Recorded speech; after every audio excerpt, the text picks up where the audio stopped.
Hey guys, and welcome back to another video, and I hope you are all okay on that side of the screen. Now today I've got here with me the ALLDOCUBE iPlay 10 Pro, which is a entry-level budget tablet, and in terms of specifications, this is a 10.1 inch IPS panel with a resolution of 1920 by 1200, so not bad at all if you are looking for a tablet with a good size for work, for example, or multimedia consumption, which is not bad at all. We will talk about that in just a few moments, along with some gaming. Now, in terms of specifications, it has the MediaTek 8163, 3GB of RAM and 32GB of flash storage with Android 9. So we are talking about entry-level specifications, and the results in terms of benchmarks, without any surprises at all, are also entry-level results. So no surprises here. The network is acceptable. This flash storage is quite fast, so no issues in terms of browsing and saving and so on and so forth. So it's a responsive tablet right over here. But in terms of CPU, GPU performance,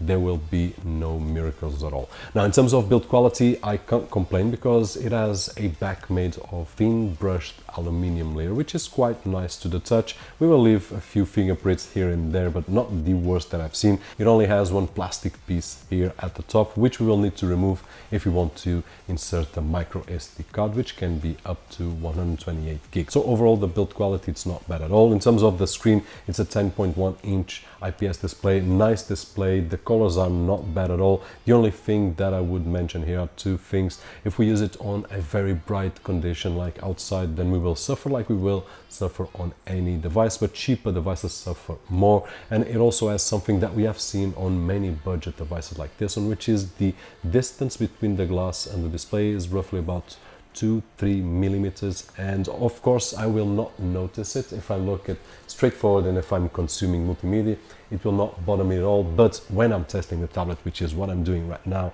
and I look at it like this, I can see the gap, and on more expensive devices we will not see that gap. So this is just something to have in mind, and if this bothers you, then this is not a tablet for you. If it doesn't, then yeah, it will be okay. In terms of connectivity, we will find on the top a micro USB port, which can be used for charge or can be used to connect a peripheral or even some storage. We also have a dedicated jack, power input jack in this particular case, and also a 3.5mm jack for the headphones. And then on the right side we will find the power button and the volume up and down rocker, and that's about it. On the bottom we have the speakers, and in terms of sound I'll give you a sample in just a few moments. Now, in terms of real world performance, I did my tests in 3 different areas, which is what I usually do: office work, multimedia, and then also some gaming. And I would say without any issues at all right now, if you are looking for a tablet on this price range, and you are looking for work, office work like Word, Excel, PowerPoint and so on and so forth, and also multimedia consumption and some light gaming, this will be a great device for that. If you're looking for something for high demanding games, then probably this is not, as we will see in just a few moments. There's only one thing missing, but it's understandable at this price point. We have seen some other tablets that have a micro HDMI output, and yesterday when I was recording the video, I almost missed the fact that actually this tablet has an HDMI output. So what I was saying about not having an output, and it was fair for the price that it costs at this moment, this is a problem because it's a budget tablet, but it has an HDMI output, which is not normal in this price point, which is great. I can use it as a tablet on the go, on the train and so on and so forth to make some work, but once I get home or at the office, I can just plug it in to my peripherals, mouse, keyboard and a display, and use it as a computer to make any kind of work. Of course, we are talking about Android, but on Android we will find most of the apps. So what I was talking about not having an HDMI output, I was wrong. It is hidden, but it's here, and it's a positive scenario. Multimedia, everything went fine as well. In terms of YouTube, both video and audio were synchronized with no issues at all in terms of playback, up to 1080. Em termos de materiais, em primeiro lugar, a área total que eu vou conseguir com este projeto será de 30 metros por 30 centímetros. Já de seguida, que não acontece nada, mas se voltasse a fazer já, a única coisa que eu ia alterar é que... And it has the speakers down below, so we will not place our hands on top. But I would suggest that if you are watching a movie, for example, and you want a better audio quality, like always on any tablet, just use a pair of headphones and the problem will be gone. But in terms of performance, I used YouTube and I also used Kodi to just make sure if the tablet was able or not to decode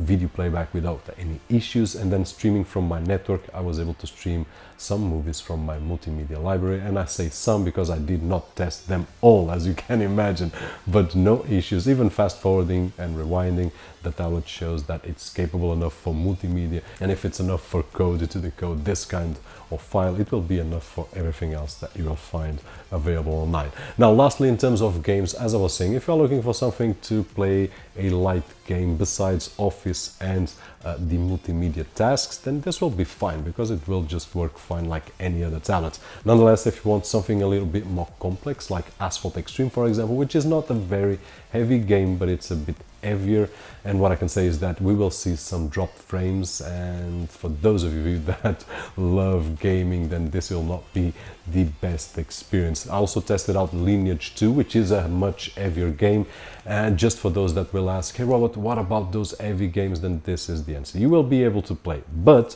you will have to degrade your experience by lowering the settings in terms of graphics to the minimum, and even so, you will have one thing, which is sometimes we'll have dropped frames. So this is the results in terms of gaming. I would suggest, without any issues at all, work multimedia and light gaming, but heavy gaming, as I said before, I would not at all. Being a budget tablet, I cannot expect much more than this. If I compare this to the tablets that we've got on our national market, this has better specifications, better performance and lower price, so I can't complain. That being said, hopefully this video was helpful in some way, and if it was, don't forget that usual thumbs up. My name is Roberto George, and as always, I'll see you guys on the next one.